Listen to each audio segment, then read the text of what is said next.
Hello friends, I am Mr. Ravindra Bhalerao and I welcome you to my channel that is English for Learners.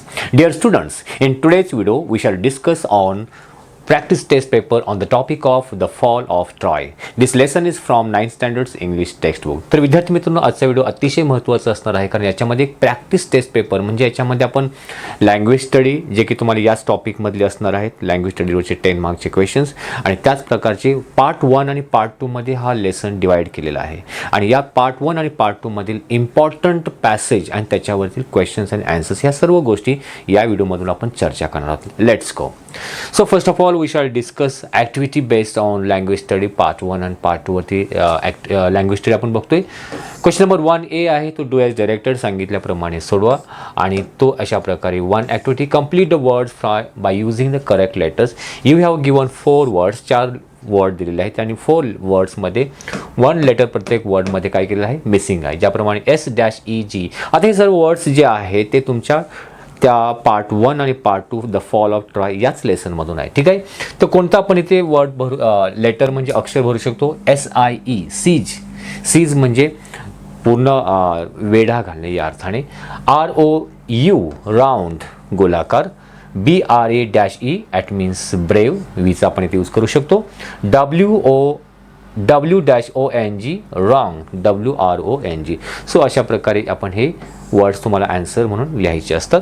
Next आहे put the following words in alphabetical order. ABCD क्रमाने खालील 2 ग्रुपमध्ये जे word दिलेले आहेत ते लिहायचे आहेत ज्याप्रमाणे आपण बघू शकतो. F पासून फील्ड, B पासून बॅटल, S पासून शिप्स अँड A पासून ॲरो. जेव्हा आपण ABCD बोलतो तेव्हा Aच फर्स्ट येणार आहे म्हणून आपण इथे आन्सरमध्ये A पासूनचा ॲरो लिहिणार. आता A नंतर कोणता येणार S येणार B येणार की F येणार तर B येतो. त्याच्यानंतर मग बॅटल आपण घेऊ शकतो. B नंतर S की H तर F आहे म्हणून F पासून फील्ड आणि त्यानंतर शिप्स. या प्रकारे याला बोलतात अल्फाबेटिकल ऑर्डरमध्ये किंवा ABCD क्रमाने. नेक्स्ट ग्रुप आहे ग्रेन ग्रो गेट्स ग्रीक. आता याच्यामध्ये जो नेक्स्ट ग्रुप जो असतो तर फर्स्ट लेटर बऱ्याच वेळा ऑलमोस्ट काय सेम असतो त्यामुळे याच ग्रुप वर्ड्समधला सेकंड लेटर तुम्ही बघू शकता. लेटर म्हणजे अक्षर. इथे R आहे इथे पण R आहे ते दोन्ही ठिकाणी R आहे इथे पण R म्हणजे 3 ठिकाणी R आहे आणि एका ठिकाणी A आहे. मग A अगोदर येतो की R येतो तर A अगोदर म्हणजे A हा वर्ड आपल्याला फर्स्ट लिहितो. आता याच्यामध्ये 3 Rचे वर्ड्स आहे मग त्याच्यामध्ये फोर्थ लेटर आपण बघू शकतो थर्ड बघू शकतो. इथे A आहे O आहे T आहे आणि E आहे मग कोणता येईल A अगोदर येईल मग तो आपण त्याच्यानंतर ग्रेन. आता याच्यामध्ये हे 2 वर्ड्स आले 2 पैकी आता इथे O आहे आणि E पहिला येतो की O येतो तर E येतो. E नंतरच्या पुढे ABCD बोलल्यानंतर O नंतर येतो त्यामुळे आपण इथे ग्रीक घेणार आणि ग्रो. सो या प्रकारे ABCD क्रमाने किंवा अल्फाबेटिक ऑर्डरमध्ये जे आपण क्रमाने जर लिहिलं तर आपण 2 आउट ऑफ 2 मार्क्स याच्यामध्ये आपल्याला सहजपणे मिळू शकतात. नेक्स्ट ॲक्टिव्हिटी जी आहे पंक्च्युएट द फॉलोइंग सेंटेन्स म्हणजे दिलेल्या वाक्यामध्ये विरामचिन्हांचा यूज करायचा म्हणजे ते वाक्यामध्ये फुलस्टॉप कुठे आहे अवतरण चिन्ह कुठे आहे याचा यूज करायचा आहे. ओके. सेंटेन्स दिलेला आहे. Then he ask the boys where are you going children and for what. आता त्याच्यामध्ये बघू शकतो देन बोललेलं वाक्य आहे. ही आस्क द बॉईज इथून सुरुवात परत झाली आहे. Wear are you going children comma and for what प्रश्न विचारला आहे क्वेश्चन मार्क. आता हे जे अवतरण चिन्ह कॉमा हे कॅपिटल लेटर याचा जो यूज केला त्यालाच म्हटलं जातं punctuation. Next sentence the king sed what a strange appeal. King sed king म्हणाला कॉमा इन्व्हर्टेड कॉमामध्ये ठेवलेलं वाक्य कॅपिटलने सुरुवात केली. व्हॉट अ स्ट्रेंज अपील हे त्यांनी उद्गारलेलं आहे म्हणजे एक्सक्लेमेशन म्हणजे सरप्राईज आहे त्यामुळे उद्गारवाचक चिन्ह आणि अवतरण चिन्ह completed. Next activity make 4 words minimum 3 letters using the letters in the word. Sometimes हा वर्ड तुम्हाला दिलेला आहे आणि त्याच्यामधलेच लेटर्स म्हणजे अक्षरं घेऊन नवीन कमीत कमी 4 वर्ड्स लिहायला पाहिजे. तुम्ही 2-3 एक्स्ट्रा लिहू शकतो पण अट काय आहे मिनिमम 3 लेटर्स. प्रत्येक शब्दामध्ये कमीत कमी 3 अक्षरी शब्द असावा. 3 पेक्षा जास्त चालेल पण 3 पेक्षा कमी नको. ज्याप्रमाणे आपण इथे याच्यामधलंच वर्ड घेऊन टाईम त्यानंतर SOME सम त्यानंतर MEET मीट SIT सीट.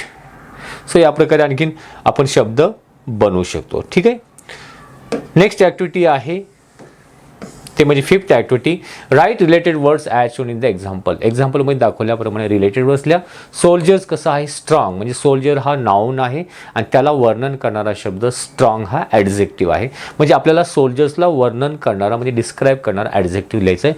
तरी लिहू शकतो ज्याप्रमाणे सोल्जर्स कसे आहेत, स्ट्रॉंग आहे. सोल्जर्स कसे आहेत, स्मार्ट आहेत. सोल्जर्स कसे आहेत, ॲक्टिव्ह आहेत. सोल्जर्स कसे आहेत, गुड आहे. सोल्जर्स कसे आहेत, हेल्पिंग आहेत.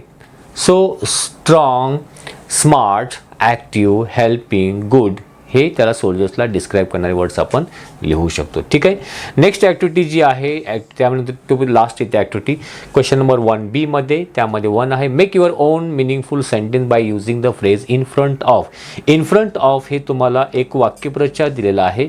या इन फ्रंट ऑफ वाक्यप्रचारचा म्हणजे फ्रेजचा स्वतःच्या सेंटेन्समध्ये यूज करून वाक्य बनवायचं आहे. ज्याप्रमाणे आपण इथे इन फ्रंट ऑफ म्हणजे च्या समोर. The car was parked in front of my house. ती कार माझ्या घराच्या समोर पार्क केली. In front of. ठीक आहे. किंवा there is a tree in front of our school. आमच्या शाळेच्या समोर एक झाड आहे. या प्रकारे. नेक्स्ट आहे त्याला ऑर असतो. हे सोडवा, फ्रेज वाक्यामध्ये यूज करा. किंवा add a clause to expand the sentence meaningfully. म्हणजे तुम्हाला एक वाक्य दिलेलं आहे, त्या वाक्याला ॲड म्हणजे जोडायचं आहे, क्लॉज म्हणजे आणखीन एक उपवाक्य. आता कशा प्रकारे जोडलं त्या क्लॉजेसवरती सेपरेट व्हिडिओ बनवले, ती तुम्ही बघू शकता. The person cried for help. आता जेव्हा ॲड करण्यासाठी जो कनेक्टेड वर्ड्स आहे, what, who, Wien, coordinated words, ते त्यांचा यूज केला जातो. किंवा दॅट, इफ. आता कोणता वर्ड कधी यूज करायचा त्याच्यासाठी तुम्हाला क्लॉजेस बघचा हा व्हिडिओ बघावा लागेल. The person cried for help when he saw the house on fire. The person cried for help, त्या व्यक्तीने मदतीसाठी आवाज दिला, ओरडू लागला जेव्हा ही सॉ, त्याने बघितलं the house was on fire, त्या घराला आग लागली. ठीक आहे. अशा प्रकारे. नेक्स्ट ॲक्टिव्हिटी आहे क्वेश्चन नंबर B मध्ये 2A आहे, add a prefix or suffix to make new words. Prefix किंवा सफिक्स दिलेल्या शब्दाला अगोदर काही अक्षरं जोडतो आणि नवीन शब्द त्याला तयार होतो. त्याला प्रिफिक्स आणि सफिक्स म्हणजे शब्दाच्या पुढे. ज्याप्रमाणे इमॅजिन, तर आपण वर्ड TION जॉईन करून इमॅजिनेशन हे नाऊन तयार झाला. ठीक आहे. एज्युकेशन, एज्युकेशनल, इथे TION आणि ANAL जे आपण कनेक्ट केलं पुढे त्याला सफिक्स बोलतात. ठीक आहे. ते नको असेल तर त्याला ऑर असतो. तेच दोन शब्द दिले जातात, ते स्वतःच्या सेंटेन्समध्ये यूज करायला सांगतात. ज्याप्रमाणे इमॅजिनचा आपण यूज, इमॅजिन म्हणजे कल्पना करणे. I can not imagine a world without books. मी कल्पनाच करू शकत नाही या जगाची पुस्तकांशिवाय, या अर्थाने. एज्युकेशन म्हणजे शिक्षण. Education helps us build a better future. So in this way this is a language study of the fall of ट्रॉयच्या फर्स्ट अँड सेकंड पार्टवरती आहे. हे तुम्हाला एक्झाममध्ये विचारले जाऊ शकतात. आता आपण बघणार आहोत याच लेसनमधले इम्पॉर्टंट पॅसेज आणि त्याच्यावरती 10 मार्क्ससाठी येणारी ॲक्टिव्हिटीज म्हणजे प्रश्न. आता एक तुम्हाला पॅरेग्राफ दिला आहे. फर्स्ट पॅरेग्राफच आहे, the Iliad is the story of Ilium of Troy, a rich trading city. आता फॉल ऑफ ट्रॉय शहराचं पतन कसं झालेलं आहे याच्यावरती मी सेपरेट व्हिडिओ बनवलेले आहे. त्याच्यामध्ये पिक्चरायझेशन आहे, व्हिडिओज आहे, ऑलरेडी व्हिडिओ आहे, ते तुम्ही बघू शकता. इथे आपण डायरेक्ट क्वेश्चन आणि आन्सरचे आपण डायरेक्ट डिस्कशन करणार आहोत. पॅरेग्राफ मी एक्सप्लेन करणार नाही कारण खूप वेळ आपल्याला याच्यामध्ये जाणार आहे. तर आपण फर्स्ट A1 ॲक्टिव्हिटीमध्ये सिम्पल असते, true or false, fill in the blanks. किंवा इथे दिलेलं आहे करेक्ट द फॉलोइंग सेंटेन्सेस. खाली वाक्य दिलं आहे ते करेक्ट करा जे रॉंग आहे, using the fact from the passage. म्हणजे पॅसेजचा आधार घेऊन, त्याच्या आधारावरती किंवा प्रूफ घेऊन. ठीक आहे. Troy traded in cattle and grass with other cities. आता ट्रॉय हे शहरामधले जे लोक कॅटल जनावरं आणि ग्रास ह्या दुसऱ्या शहराशी याच्या काय करते, व्यापार करायचे. आता कॅटल आणि ग्रास घेऊन दुसऱ्या शहरामध्ये शिपने जात होते का? नो. जर तुम्ही सेंटेन्स जर बघितलं तर the Trojan people or the people of the Troy they were traded with other cities. काय घेऊन जायचे? Corn and grain. मका आणि ग्रेन किंवा धान्य ते शिपमधून काय करायचे, ट्रेड म्हणजे व्यापार करायचे.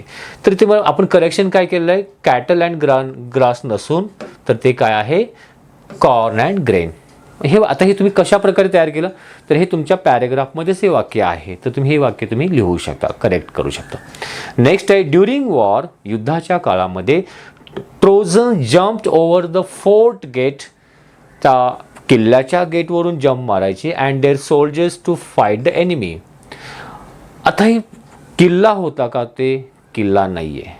त्या गेटवरून उंच उड्या मारायचे का? तर नाही आहे. तर काय होतं, during the war the Trojans came out of their gate, त्या गेटच्या बाहेर यायचे टू फाईट द एनिमी, त्या शत्रूशी लढाई करण्यासाठी किंवा युद्ध करण्यासाठी. तर या प्रकारे आपण इथे चेंजेस केलेलं आहे, म्हणजे करेक्शन केलं आहे. Helen escaped with Menelaus, Helen हे मेनलॉस बरोबर पळून गेली. Actually Menelaus was Helen's husband. The king of ग्रीकचा जो राजा मेनलॉस होता त्याची पत्नी हेलन होती. आता ती नवऱ्याबरोबर पळून गेली का? नाही आहे. तर तो कोणाबरोबर? तो ट्रॉयचा जो प्रिन्स होता पॅरिस, तो जो ट्रेडिंग करण्यासाठी तिथे आला होता ग्रीसमध्ये, त्याच्याबरोबर गेले ते. मग राईट आन्सर काय आहे? Helen escaped with Paris who was the prince of Troy. ठीक आहे, या प्रकारे हे करेक्शन आपण इथे केलेलं आहे.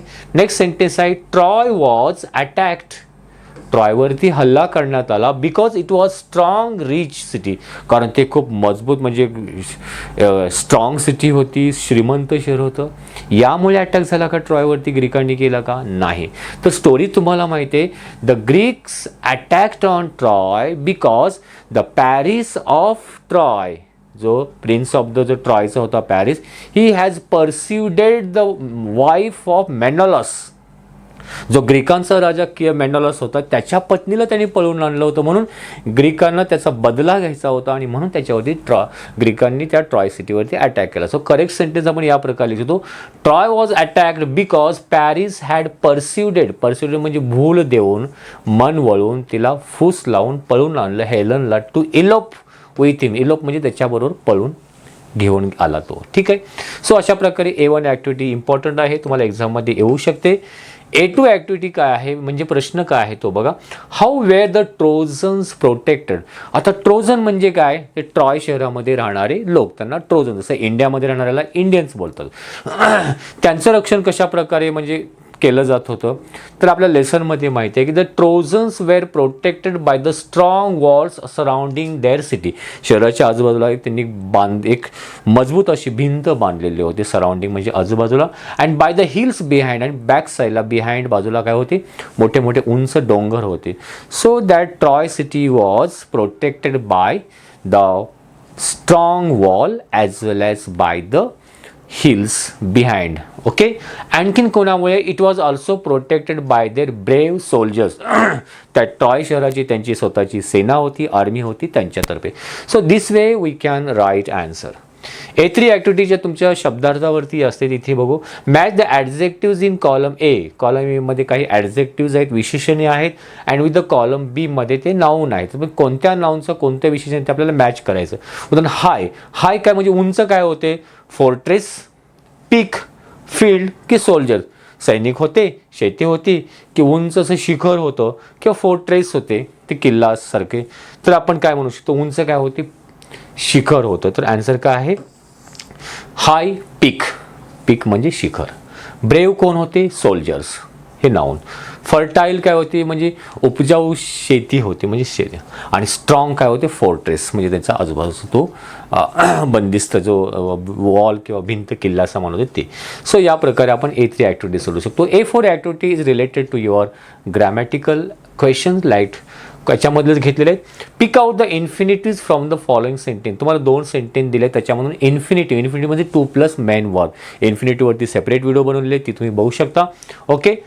Sentence is given here, Paris persuaded Helen to elope with him. आता याच्यामध्ये इन्फिनिटिव्ह कोणतं आहे? एक तर तो इन्फिनिटिव्ह म्हणजे 2 प्लस मेन वर्ब, 2 शब्द बघा, टी वर्ड 2 आहे, तर तुम्ही इन्फिनिटिव्ह आहे टू इलोप, म्हणजे टू इलोप हा त्याचा काय आहे? इन्फिनिटिव्ह आहे. आन्सर लिहिताना तो टू इलोप एवढा जरी लिहिला शब्द तरी चालेल, किंवा सेंटेन्स लिहून त्याच्याखाली असं बॉक्स करू तुम्ही शकता, आन्सर बरोबर येईल. तर टाईम बचत करण्यासाठी तुम्ही you can write just to elope, to आणि मेन वर्ब लिहू शकता. Next sentence, the Greeks wanted to take revenge. आता सेंटेन्सचा मिनिंग जरी नाही समजला, इन्फिनिटिव्ह हा शब्द माहिती झाला, त्याच्यामध्ये टू आहे आणि त्याच्यापुढे मेन वर्ब आहे. To take is a infinitive. Infinitive आणि जिरंडवरती सेपरेट व्हिडिओ बनवलेली आहे, ती तुम्ही बघू शकता. नेक्स्ट ॲक्टिव्हिटी आहे म्हणजे क्वेश्चन आहे, a prince of Troy had persuaded Helen. Change the voice begins with Helen had. आता actually change the voice active voice आणि पॅसिव्ह वॉइसवरती ही हा टॉपिक आहे, त्याच्यावरती सेपरेट व्हिडिओ बनले, इथे पूर्ण एक्सप्लेनेशन करून देऊ शकत नाही. A prince of Troy had persuaded Helen.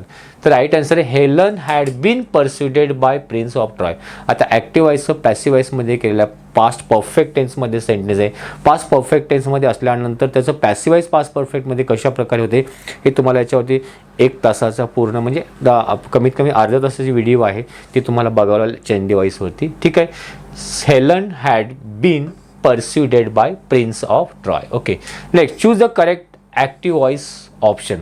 Sentence दिलेलं आहे आणि त्याचं ॲक्टिव्ह व्हॉइसमध्ये ऑप्शन दिलेलं आहे, उत्तर दिलेलं आहे, ते चूज करायचं. The city was strongly defended by brave soldiers. आता हे पॅसिव्ह व्हॉइसमध्ये आहे, तर ॲक्टिव्ह व्हॉइसमध्ये सिटी वॉज म्हणजे सिम्पल पास्टमध्ये असायला पाहिजे, by brave soldiers. So brave soldiers strongly defended the city आहे का? It's brave soldiers defended the city strongly. So this option is correct one. Next passage, next F5 question, that is a personal response type question. स्वतःच्या मनाने उत्तर द्यायचं असतं. उदाहरणार्थ, do you know, तुम्हाला माहिती आहे का, one of the wars in an ancient India, प्राचीन भारतामध्ये एक असं युद्ध लढलं गेलं, त्याच्याबद्दल माहिती आहे का? Was fought over a woman, describe it in short. जी वुमन, स्त्रीवरती आधारित ते पूर्ण प्राचीन भारतामध्ये, मग ती कहाणी कोणती आहे? तर there was in ancient time there was 2 war was fought on the topic of woman and that was Mahabharata and Ramayana. Ramayan सीताबद्दल आणि महाभारतामध्ये जे कौरव पांडवामध्ये युद्ध झाले ते द्रौपदीवरती या अर्थाने. So yes, the Mahabharata war was fought partially because Draupadi was insulted in Kauravas court. Right? The Pandavas wanted justice for her while the Kauravas refused to give it. This led to a great battle between the two families. So या प्रकारे answer लिहू शकतो. Next आहे read. आता आणखीन एक passage आहे, या त्याच्या पुढचा कंटिन्यू पॅसेज पार्ट 1 मधलंच आहे. Read the following activities and do the read the following passage, हा पॅसेज दिलेला आहे आणि इथे फर्स्ट पार्ट कंप्लीट होतो. The fighting went on daily but the siege did not end. या प्रकारे तो पॅसेज तुम्ही रीड करू शकता आणि त्याच्यावरती आपण डायरेक्ट क्वेश्चन आणि आन्सर बघूया. Right, simple A1 activity. The Greek armies and heroes always defended the Trojan. तर याच्यामध्ये काय करायचं आपल्याला? Okay, let's continue the second passage on and their activities. Second passage आहे, read the following activities. Activity दिल्या त्या second पॅरेग्राफवरती. याच्यामध्ये सिम्पल फॅक्च्युअल ॲक्टिव्हिटीजमध्ये the Greek armies and heroes always, याच्यामध्ये काय करायचं आहे की ते सेंटेन्स दिलेलं आहे ते रॉंग आहे, ते करेक्ट करून लिहायचं आहे. ठीक आहे, करेक्ट करायचं आहे. The Greek armies and heroes always defeated Trojan. Greek सैनिकांनी नेहमी ट्रोजनला हरवलेलं होतं. नाही, एकदाच ती लढाई झाली, त्याच्यामध्ये ते ट्रोजन हारले नाही आहेत. Because that battle was continued for 10 years. तर ते दोन्ही पण हरू शकत नव्हते. तर तो ऑडिसेसमध्ये आला, ते पुढची स्टोरी आपण तुम्ही त्या लेसनमध्ये बघू शकता. तर करेक्ट सेंटेन्सचं काय आहे? The Greek armies and heroes कुड नॉट डिफीट, त्यांना डिफीट करू शकले नाहीत. द ट्रोजन्स फॉर 10 म्हणजे नियर अबाउट 10 years त्यांना तो हरवू शकले नाहीत. So that is the correct one. 10 long years. Next sentence आहे, both the enemies were eager to continue fight. दोन्हीकडचे दुश्मनांना ती फाईट कंटिन्यू करायची होती. त्यांना दोन्हीकडच्या ग्रीकांना आणि ट्रोजनना फाईट कंटिन्यू करायची नव्हती. They did not want but they were tired of 10 years long war. 10 वर्षाच्या त्या फायटिंगमध्ये, लढाईमध्ये ते दोन्हीकडचे थकले होते. तर राईट करेक्ट आन्सर काय? Both the enemies were longing, त्यांची लॉंगिंग म्हणजे इच्छा होती, to see their homes again, परत त्यांच्या घरी जाऊन भेटायला जाण्याची त्यांची इच्छा होती. या प्रकारे. All right, now let's see the activity number A2 म्हणजे A2 question, that is a counter reaction. म्हणजे ॲक्शनवरती रिॲक्शन काय झाली ते आपण बघणार. आता इथे बघा, Hector was killed by Achilles. Hector अचिलीजकडून मारला गेला, म्हणजे अचिलीजने हेक्टरला मारलं. आता हेक्टर कोण होता? As you know that Hector was army leader of Troy. Troy सिटीचा तो आर्मी लीडर होता. आणि अचिलीज कोण होता? He was also army leader of Greek. तो ग्रीकांचा आर्मी लीडर होता. मग इथे अचिलीजनी म्हणजे ग्रीकाच्या अचिलीजनी कोणाला मारलं? हेक्टरला मारलं, म्हणजे ट्रॉयच्या त्या लीडरला मारलं. मग याची काउंटर रिॲक्शन काय झाली? काउंटर रिॲक्शन जो ट्रॉयचा, आता ट्रॉयच्या हेक्टरला मारलं, मग ट्रॉयचा जो प्रिन्स होता that was the Paris. Paris shot Achilles with a poison arrow. पॅरिसनी त्या अचिलीजना एक विषारी बाणाने अचिलेसचा काय केला, वध केला. अशा प्रकारे ग्रीकांचा जो अचिलेस होता त्याला पण मारला गेला. So that was a counter reaction. Next sentence that is a siege continue for 10 long years. तो जो वेढा होता ग्रीकांनी ट्रॉयच्या भोवती घातलेला, it was continued for long 10 years. 10 वर्ष पुढे तो चालूच होता. याची रिॲक्शन काय झाली, neither Greeks nor the Trojan could defeat each other. या 10 इयर्समध्ये ग्रीक किंवा ज्या ट्रोजन्स म्हणजे ट्रॉय सिटीमधले लोक कोणीही पराजय होत नव्हता किंवा कोणी हार पत्करायला तयार नव्हते. Both of them were strong. Next the fight went on daily. दररोज ही लढाई चालू व्हायची, म्हणजे सूर्योदय झाला की लढायला सुरू व्हायची, सूर्यास्तानंतर थांबायची. So daily that fight was continue. Counter reaction काय, तर both the sides long return to their home again. आणि दोन्हीकडचे जे लीडर सोल्जर्स होते, they were so tired of and they wanted to go to their home. प्रत्येकाला आपापल्या घरी जाण्याची इच्छा होती. ह्या डेलीच्या वॉरमुळे त्यावेळी थकून गेले होते. सो अशा प्रकारे A2 ॲक्टिव्हिटी कंप्लीट होते. नेक्स्ट आहे A3 activity based on vocabulary, शब्दार्थावरती आहे. Write the words related with to war from the passage. आता वॉरच्या किंवा युद्धाच्या रिलेटेड जे वर्ड्स या पॅसेजमध्ये गेलेले आहेत ते तुम्हाला लिहायचे. ते कोणकोणते आहेत, वॉर आहे, अटॅक आहे, सीज आहे म्हणजे वेढा घालणे, फायटिंग आहे, सोल्जर्स आहे, एनिमी आहे. You have to just write word. हे वॉर किंवा युद्धाच्या रिलेटेड शब्दच फक्त लिहायचे, हे शब्द तुम्ही लिहू शकता. नेक्स्ट A4 ॲक्टिव्हिटी तुमच्या ग्रामरच्या related. Greek could not take the city. Make sentence affirmative. Affirmative होकारार्थी वाक्य बनवायचं आहे, म्हणजे without changing its meaning. Greek could not, तो कुड नॉटच्या ठिकाणी अनेबल टू पण लिहू शकतो किंवा फेल टू लिहू शकतो. The Greeks fail to take the city, किंवा आपण असे लिहू शकतो the Greeks were were unable to take the city. या प्रकारे आता वेअर का आला आणि फेल टू का आले, ते negative to affirmative, affirmative negative, याच्यावरती तो ग्रामरचा टॉपिकचा जो व्हिडिओ आहे तो तुम्हाला बघावा लागेल. नेक्स्ट आहे every day Greek came out of their gates. Rewrite day using past continuous टेन्समध्ये. दिलेलं वाक्य पास्ट कंटिन्यूस टेन्समध्ये कन्वर्ट करून लिहायचं. तर पास्ट कंटिन्यू टेन्समध्ये त्याचा आपल्याला फॉर्म्युला लक्षात पाहिजे.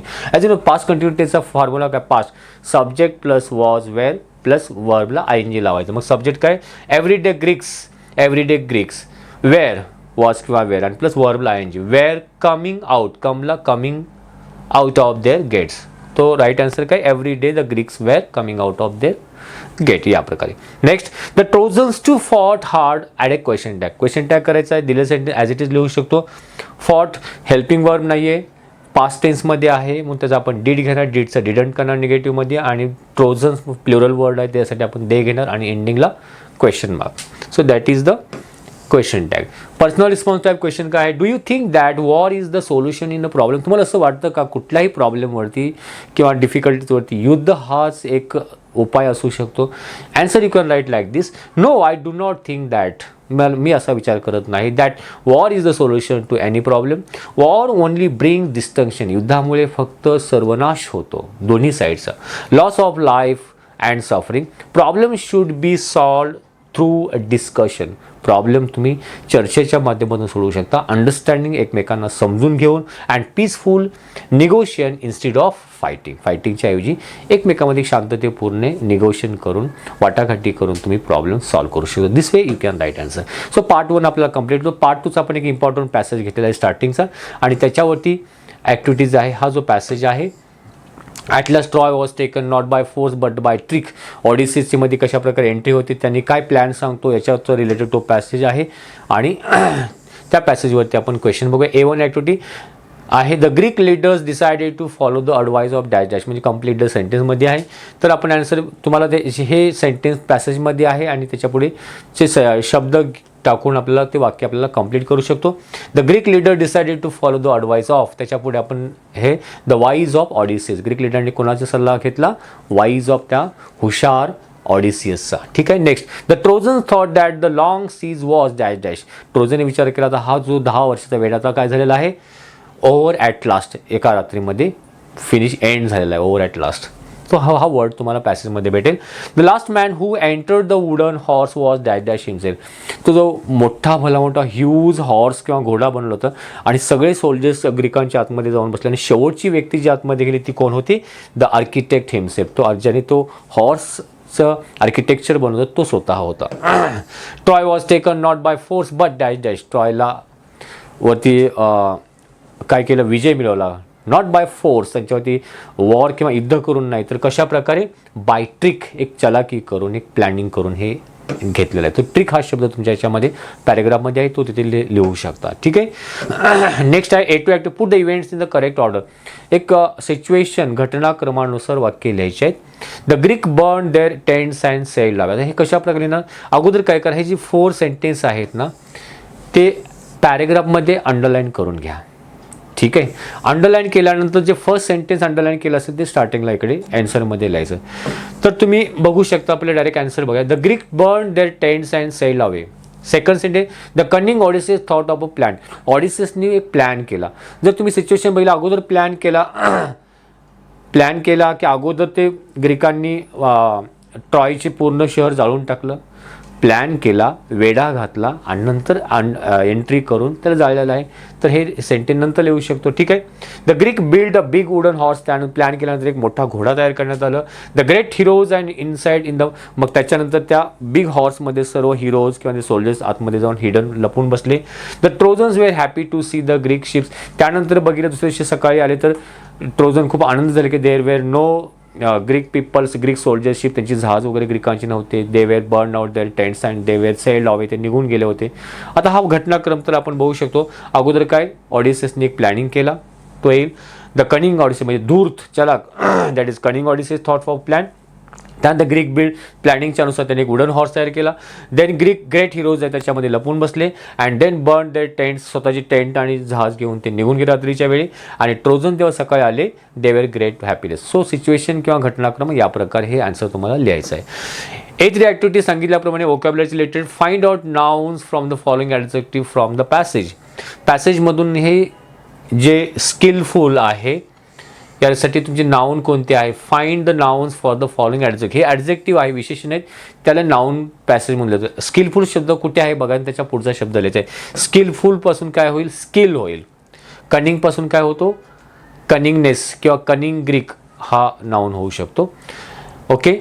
वंडरफुलपासून वंडर हा नाउन आहे आणि वुडनपासून वूड हा नाउन आहे. ठीक आहे. हे नाउन पॅसेजमध्ये आलेले आहे. ग्रामरचे related A two activity, the Greek leader decided to follow the advice of the wise Odysseus. आता अंडरलाईन इन्फिनिटिव्ह, इन्फिनिटिव्हच्या अगोदरच्या पॅरेग्राफमध्ये आपण बघितलं to plus main word, to follow is the infinitive. Give the adjective form of the word wonder. Wonder ह्या शब्दाचा ॲडजेक्टिव्हमध्ये convert करून लिहा. तर वंडरपासून वंडरफुल हा शब्द होतो. So it is a adjective. Personal टाईपमध्ये क्वेश्चन आहे, was it enough to use the wooden horse to hide some soldiers. सोल्जर्सना लपून ठेवण्यासाठी घोडा एवढा पुरेसा होता का जो त्यांनी बिग हॉर्स बनवला होता. What was done to make the Trojan take inside the city. ट्रोजननी फक्त घोडा बनवून आतमध्ये लपून बसले एवढंच पुरेसं होतं का. मग काय होतं, मग ट्रोजननी आतमध्ये त्यांचा तो हॉर्स आणण्यासाठी त्यांनी काय केलं, म्हणजे काय प्लॅन होता. No, it was not enough. हे एवढंच पुरेसं नव्हतं. तर just to hide some soldiers inside the wooden horse. The Greek also pretended. ग्रीकांनी असं पण एक प्रिटेंड केलं, दिखावा केला. कोणता, to sail away and left one cunning Greeks behind to convince them. ते पराजय मान्य करून निघून गेले, स्वतःचे टेंट जाळले, ते पण त्यांनी एक दिखावा केला. कारण त्यांनी एक पाठीमागे त्यांचा एक ग्रीकचा सोल्जर किंवा ते एक सोल्जर पाठीमागे ठेवलं होतं, त्याला बांधून ठेवलं होतं. ठीक आहे. Also pretended to sail away and left म्हणजे पाठीमागे ठेवलं. कनिंग म्हणजे एक दूर चलाक. ग्रीक बिहाइंड त्यांच्या पाठीमागे. टू कन्व्हिन्स द ट्रोजन म्हणजे ट्रोजन लोकांना सांगण्यासाठी की आम्ही अशा प्रकारे मला बलिदान देण्यासाठी पाठीमागे ठेवलं, ती मला मारणार होते परंतु मी त्यांच्यापासून वाचलो. हे so all this way planning. फक्त हॉर्सच बनवलं नाही त्यांच्यावरती अटॅक करण्यासाठी. So other planning was also they done. Okay. Trojan that the horse was and offering to the god. त्यांनी सांगितलं की हा हॉर्स त्यासाठी म्हणला की देवाला एक ऑफर म्हणजे एक बलिदान या अर्थाने. This trick made the Trojan take the wooden horse inside their city. अशा प्रकारे वुडन हॉर्स त्यांनी आतमध्ये घेऊन जावं की ज्याच्याकडे हा घोडा जाईल त्यांचे तो नशीब त्यांच्या बाजूने असेल, या प्रकारे होतं. So this way we have completed second paragraph also. मला वाटतं तुम्हाला हा व्हिडिओ निश्चितपणे आवडला असेल लाईक आणि शेअर करायला विसरू नका. तुम्हाला कोणत्या टॉपिकवरती व्हिडिओ हवा आहे तो तुम्ही कमेंट बॉक्समध्ये लिहून सांगू शकता. आता याची जी पूर्ण PDF आहे, PDFची मी लिंक डिस्क्रिप्शन बॉक्समध्ये देईन. ती PDF तुम्ही जाऊन तिथे बघू शकता आणि ओपन करून ते सर्व क्वेश्चन आन्सर तुम्ही तुमच्या नोटबुकमध्ये लिहू शकता. Wish you good day, take care, thank you very much.